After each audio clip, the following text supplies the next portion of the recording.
પાટણ જિલ્લા પત્રકાર એકતા પરિષદ દ્વારા જરૂરિયાતમંદોને ખજૂર ધાણીનું વિતરણ કરાયું। હોળી ધૂળેટીના પર્વને લઈને ગુજરાત રાજ્ય પત્રકાર એકતા પરિષદના નેજા હેઠળ પાટણ જિલ્લા પત્રકાર એકતા પરિષદ દ્વારા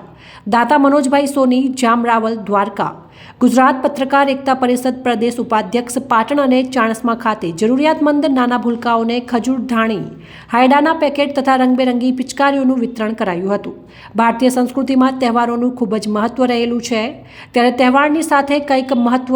ધરાવતું હોળી ધૂળેટી પર્વ પર ખજૂર ધાણી અને હાયડા અને કલરથી હોળી રમવા પિચકારીનું મહત્વ રહેલું છે। ત્યારે ધૂળેટી હોળીના તહેવાર પર અમીર લોકો પોતાના ઘરે મોટા પ્રમાણમાં ખજૂર ધાણી તથા હાયડા લાવીને